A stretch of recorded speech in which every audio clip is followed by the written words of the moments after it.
इगतपुरी तालुक्यात सलग 2 दिवस संततधार पावसाचा जोर सुरू असल्याने नदीकाठावरील अनेक कातकरी व भिल्ल वस्त्यांमध्ये पाणी घुसले। यामध्ये या समाजाचं अतोनात नुकसान झाले। जानोरी, अस्वली, देवळे, प्रचितराव मंदिर, घोटी हद्दीतील कातकरी व भिल्ल वस्त्या या नदीकाठी वसल्यामुळे नदीची पाणी पातळी अचानक वाढल्याने बऱ्याचशा झोपड्यांमध्ये पाणी शिरले। यामुळे येथे वास्तव्य करणाऱ्यांचे अन्नधान्य, कपडे, संसारोपयोगी साहित्य हे या नदीच्या पुराच्या पाण्यात वाहून गेले। अस्वली हद्दीतील भिल्ल वस्तीची दयनीय अशी अवस्था झाली आहे। येथील कुटुंब आपल्या लहान लहान मुलांसह जीव मुठीत घेऊन राहत आहे। या पूर परिस्थितीकडे प्रशासनाने गांभीर्याने लक्ष द्यावं। देशात आदिम कातकरी व भिल्ल समाज बांधव यांच्या दारी स्वातंत्र्याची किरणे प्रशासन कधी पोहोचवणार असा प्रश्न उपस्थित करण्यात आलाय। आदिम कातकरी भिल्ल बांधव यांनी खंत व्यक्त करून प्रशासनाकडे आता लवकरात लवकर मदतीची मागणी केली।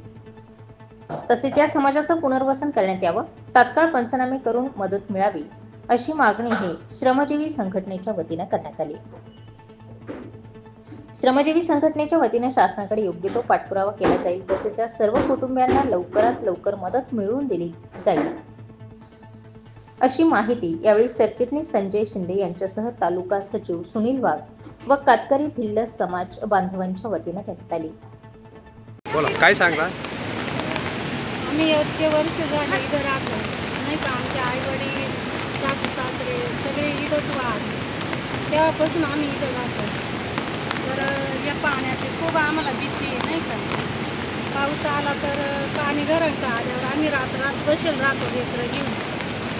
मग तुमचं काय मागणी काय आहे सरकारकडून? तर आमची अशी मागणी आहे का आम्हाला घरं द्यावं त्यांनी नाही का, कुठं तरी जागा आम्हाला द्यावं अशी मागणी आहे। अच्छा,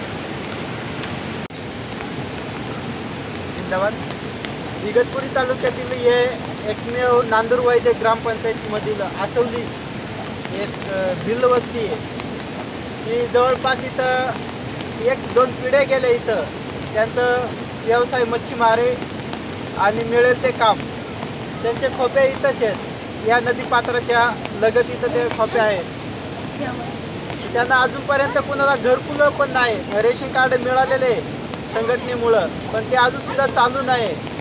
तर बरेचसे मुलं शाळेत सुद्धा जात नाही आणि त्यांना शाळेत जाण्याचा रस्ता आहे तो सुद्धा नदीनं फुल भरलेला आहे, रस्ता बंद झालेला आहे। तर कोणतीच मुलं शाळेत सुद्धा जात नाही।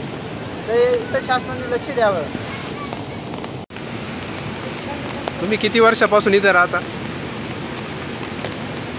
सांग ना आता। तुम्ही आता आमचे सासू सासऱ्यांचं आयुष्य एवढंच गेलं। तरी किती वर्ष झाले असतील? किती वर्ष झाले असं एवढं नाही सांगता येतं आम्हाला। सासू सासऱ्यांचे आयुष्य एवढे गेले, पण आम्ही मस्त दिवसापासून इकडे राहतो। आमची कोणीच सोय करत नाही। गावातले लोक मतदान घ्यायला याच्या मतदान घेत्या आणि निघून जात्या, आमची कोणी सोय करत नाही। आम्हाला एवढी आभारी आहे का आम्हाला राहायला जागा दिली पाहिजे।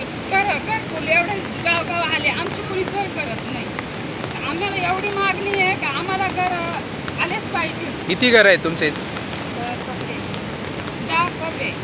आम्ही कवर डोळ्याला झोपले एवढ्या पोरं घेऊन बसायला लागत आहे। देशाला स्वातंत्र्य मिळून 79 वर्ष झाली, परंतु आजही आपण बघत आहोत की गोरगरीब जनतेचे कसे हाल आणि अपेष्टामध्ये त्यांचे जीवन जगतात। हे नांदुरवैद्य ग्रामपंचायतीमधील आसवली हे गाव आहे। ह्या गावातील जे भिल्ल वस्तीतली लोक आहेत, गेली त्यांच्या 2 ते 3 पिढ्या या ठिकाणी गेलेल्या आहेत, परंतु अजूनही प्रशासनाचं या वस्तीकडे दुर्लक्ष आहे। त्यांना राहायला जागा नाही, त्यांना राहायला घरे नाहीत। त्याचप्रकारे यांच्या मुलांच्या शिक्षणासाठी देखील यांना इथून दूरवर पायी चालत जावं लागतं। पावसाळी रस्ता बंद झाल्यामुळे त्यांना शिक्षणापासून देखील दूर राहावं लागतं।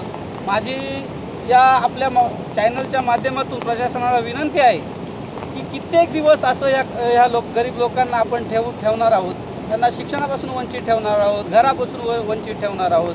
आणि आपल्या देशाचे माननीय पंतप्रधान नरेंद्र मोदी साहेब म्हणतात की 2024पर्यंत प्रत्येकाला राहण्यासाठी घर देणार होते, परंतु आजही इथं राहण्यासाठी यांना घरं नाही, जागा नाही। मग नेमकं मूलभूत अधिकार गेला कुठे?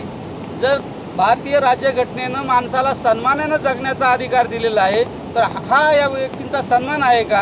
हे सन्मानानं जगतात का? याकडे प्रशासनानं लक्ष द्यावं आणि लवकरात लवकर यांचं पुनर्वसन करावं ही एक विनंती असेल प्रशासनाला. स्टार 24 फास्ट न्यूजसाठी विशाल रोकडे, इगतपुरी.